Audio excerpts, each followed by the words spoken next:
Hello students, आज के इस वीडियो लेक्चर में हम डिस्कस करेंगे केंद्रीय तंत्रिका तंत्र का परिवर्धन या डेवलपमेंट ऑफ सीएनएस।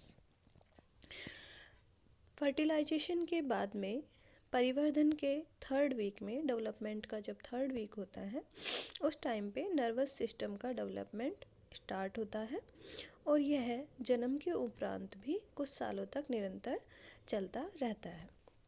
स्ट्रक्चरली हम नर्वस सिस्टम को टू पार्ट्स में डिवाइड कर सकते हैं। ये पार्ट्स हैं सेंट्रल नर्वस सिस्टम और पेरिफेरल नर्वस सिस्टम। जो सेंट्रल नर्वस सिस्टम या केंद्रीय तंत्रिका तंत्र है, यह परिवर्धन के दौरान ब्रेन और स्पाइनल कॉर्ड का निर्माण करता है। वहीं पेरिफेरल नर्वस सिस्टम परिधीय तंत्रिका तंत्र क्रेनियल और spinal nerves, ganglia, plexus and sensory receptors में परिवर्तित होता है। अब हम देखते हैं डेवलपमेंट की प्रावस्थाएं, सेंट्रल नर्वस सिस्टम के डेवलपमेंट की प्रावस्थाएं। तो अर्ली स्टेज में जब सेकंड जो वीक होता है, इसका जो एंड होता है, इस टाइम पे प्रिमिटिव स्ट्रिक अपीयर होती है एक ग्रूव की भांति, जो कि बाइलेमिनियर डिस्क पे एपिब्लास्ट लेयर पे परिवर्तित होती है। जो एपिब्लास्ट की जो सेल्स हैं, ये डाउनवर्ड साइड में माइग्रेट होती हैं और प्रिमिटिव स्ट्रिक का निर्माण करती हैं और यह प्रिमिटिव स्ट्रिक इनिशियल में 2 और बाद में 3 लेयर्स में राइज होती है। इन 3 लेयर्स को हम देखें तो ये लेयर्स होती हैं एक्टोडर्म, मेसोडर्म और एंडोडर्म। जो एंडोडर्म है वह सबसे इनर मोस्ट लेयर होती है, मेसोडर्म मिडिल लेयर होती है और जो एक्टोडर्म है वह आउटर मोस्ट लेयर होती है।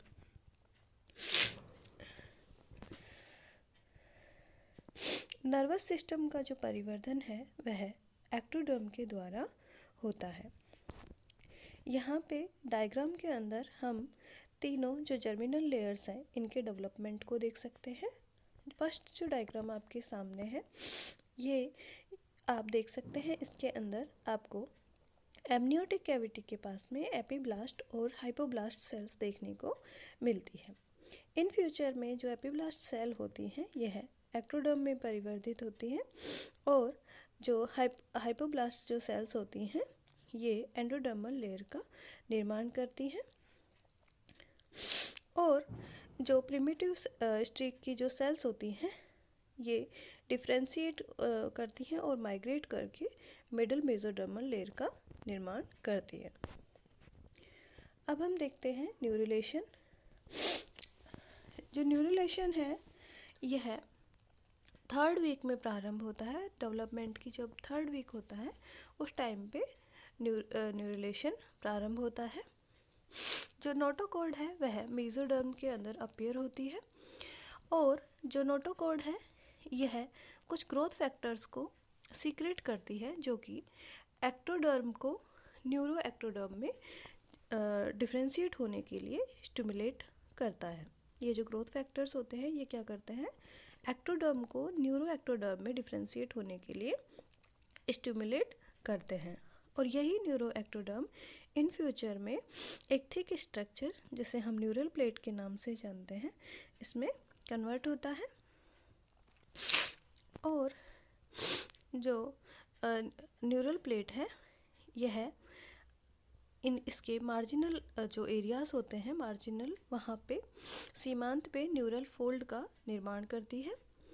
न्यूरल फोल्ड न्यूरल ग्रूव्स बनाते हैं। जो न्यूरल फोल्ड हैं ये वृद्धि करके एक दूसरे से मिल जाते हैं और न्यूरल ट्यूब का निर्माण करते हैं। न्यूरल ट्यूब का जो निर्माण होता है वह एक्टोडर्म से ही होता है। न्यूरल फोल्ड के फ्यूज़न के दौरान पे कुछ कोशिकाएं माइग्रेट हो जाती हैं और एक डिस्टिंक्ट सेल पॉपुलेशन जिसे हम न्यूरल क्रिस्ट के नाम से जानते हैं इसका निर्माण करती है। न्यूरल क्रिस्ट आगे जा कर के डाइवर्स सेल लीनिएज के दौरान melanocytes, craniofacial cartilage, bone, smooth muscles, peripheral और एंटेरिक न्यूरॉन्स एंड ग्लिया के निर्माण में पार्टिसिपेट करती है। जो न्यूरल ट्यूब का फॉर्मेशन है उस प्रोसीजर को हम कहते हैं न्यूरुलेशन, और यह जो न्यूरुलेशन की प्रक्रिया है यह हमें डेवलपमेंट का जो 4th वीक होता है इसके एंडिंग में न्यूरुलेशन कंप्लीट होता है। यहाँ पे जो न्यूरल फोल्ड है इनको देख सकते हैं आप। न्यूरल क्रिस्ट में आपको यहाँ पे न्यूरल खांच जो है वह देखने को मिलेगी। न्यूरल फोल्ड एक दूसरे के पास में आते हैं और न्यूरल ट्यूब का यहाँ पे निर्माण आप डायग्राम के अंदर देख सकते हैं। अब हम देखते हैं डेवलपमेंट की लेटर स्टेज में क्या होता है। तो लेटर स्टेज जब 5th वीक चल रहा होता है डेवलपमेंट का, तो हमें न्यूरल ट्यूब का जो क्रेनियल एंड होता है वहाँ पे स्वेलिंग्स अपीयर होती है, और ये स्वेलिंग 3 प्रिमिटिव वेसाइकल्स में अपीयर होती हैं। ये 3 प्रिमिटिव वेसाइकल्स फ्यूचर में 5 सेकेंडरी वेसाइकल्स में कन्वर्ट होते हैं, और ये जो वेसाइकल्स हैं 5 वेसाइकल्स ये अदर स्ट्रक्चर को राइज करते हैं जो कि ब्रेन और सेरेबेलम का पार्ट होती हैं। यहाँ पे आप जो टेबल है इसके अंदर देख सकते हैं प्राइमरी जो 3 वेसाइकल्स हैं ये होते हैं प्रोसेंसेफेलॉन, मेसेंसेफेलॉन एंड रोम्बेनसेफेलॉन। इन्हें हम कहेंगे अग्र मस्तिष्क, मध्य मस्तिष्क या पश्च मस्तिष्क, फोर ब्रेन, मिड ब्रेन और हिंड ब्रेन के नाम से भी हम इन्हें जानते हैं। ये 3 जो प्राइमरी वेसाइकल्स हैं ये 5 सेकेंडरी वेसाइकल्स में चेंज होती हैं। प्रोसेंसेफेलॉन बनाता है टेलेनसेफेलॉन और डायनसेफेलॉन को, वहीं मेसेंसेफेलॉन मेसेंसेफेलॉन को, और रोम्बेनसेफेलॉन मेटेनसेफेलॉन और माइलेनसेफेलॉन, ये जो 5 वेसाइकल्स हैं इनका निर्माण होता है इस प्रकार। यहाँ पे जो टेलेनसेफेलॉन है यह सेरिब्रल हेमिस्फीयर और ग्लोबस पैलिडस न्यूरल डेरिवेटिव्स बनाता है। जो कैविटी इसके द्वारा ड्राइव की जाती है उसे हम लेटरल वेंट्रिकल के नाम से जानते हैं। वहीं प्रोसेंसेफेलॉन से बना हुआ वेसाइकल डायनसेफेलॉन थैलेमस, हाइपोथैलेमस और एपिथैलेमस का निर्माण करता है। साथ ही साथ 3rd वेंट्रिकल इसके द्वारा बनाई जाती है। नेक्स्ट है मिड ब्रेन या मध्य मस्तिष्क, या हम कहें मेसेंसेफेलॉन, यह मिड ब्रेन को बनाता है और सेरिब्रल एडिकेट इसके द्वारा, एक्विडक्ट इसके द्वारा बनाई जाती है। नेक्स्ट जो 3rd वेसाइकल है रोम्बेनसेफेलॉन, यह मेटेनसेफेलॉन और माइलेनसेफेलॉन में कन्वर्ट होता है। मेटेनसेफेलॉन के द्वारा पोन्स और सेरिबेलम का निर्माण होता है, और अपर पार्ट जो 4th वेंट्रिकल का जो अपर पार्ट है उसे बनाते हैं। वहीं माइलेनसेफेलॉन के द्वारा मेडुला का निर्माण होता है, और 4th वेंट्रिकल का जो लोअर पार्ट है उसका निर्माण करते हैं। इसी दौरान जो न्यूरोडर्म सेल्स होती हैं ये डिफ्रेंशिएट होकर के न्यूरॉन्स और ग्लियल सेल्स का निर्माण करती हैं। ये न्यूरॉन्स ब्रेन में थ्रू आउट माइग्रेट करते हैं, और जब ये अपनी फाइनल डेस्टिनेशन पे पहुंच जाते हैं तो एक्सॉन और डेंड्राइट्स का निर्माण करते हैं।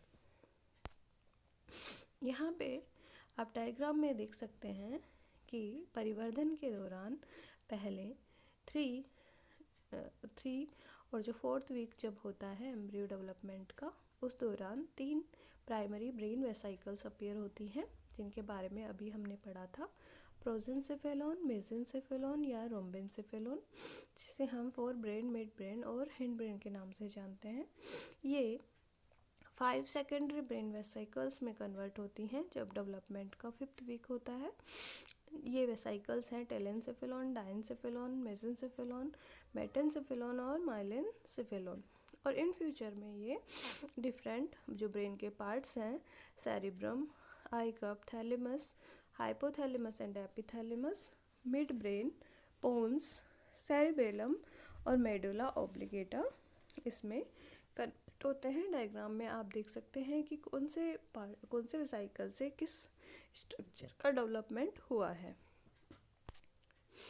अब हम देखते हैं स्पाइनल कॉर्ड का डेवलपमेंट, या हम जिसे मेरुरज्जु का परिवर्धन भी कह सकते हैं।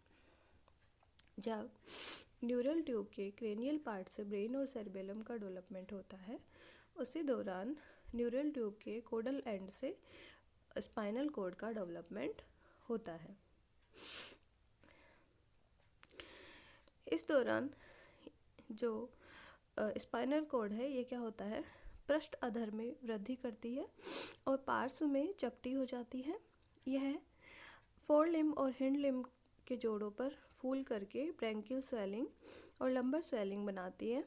मेरुरज्जु का जो अंतिम भाग होता है वह मेरुरज्जु शंकु या कोनस मेडुलस बनाते हैं, जो कि पतले सूत्र के रूप में होता है। इसको फाइनल टर्मिनल भी कहते हैं हम। मेरुरज्जु में तंत्रिका नाल सकड़े केंद्रीय नाल सेंट्रल कैनाल में परिवर्तित हो जाते हैं। अब बर्थ के बाद में क्या डेवलपमेंट होता है ये देखेंगे हम। तो जो जैसा स्टार्टिंग में हमने कहा था, सेंट्रल नर्वस सिस्टम का डेवलपमेंट आफ्टर बर्थ भी कंटिन्यू रहता है। बर्थ के बाद में सिनेप्सिस फॉर्म्स होते हैं, न्यू कनेक्शन एरियाज अपीयर होते हैं और थ्रू आउट चाइल्डहुड में इनका जो नंबर होता है वह इंक्रीज होता है।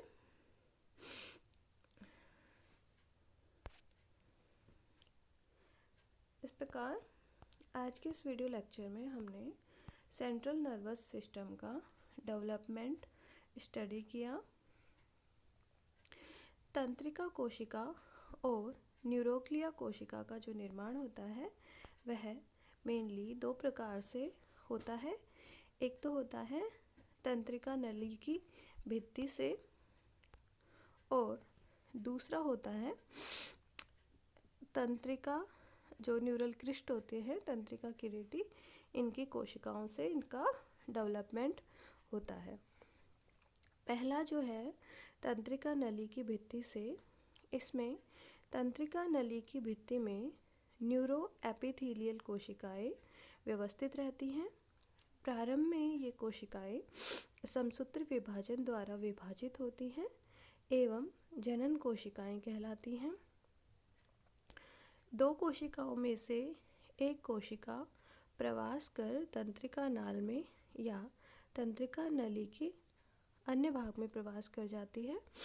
जो कोशिका प्रवास नहीं करती है वह फिर से विभाजित होती है और दूसरी प्रवासीय कोशिका बनाती है। जो प्रवासीय कोशिकाएं होती हैं दो प्रकार की कोशिकाओं में परिवर्तित होती हैं।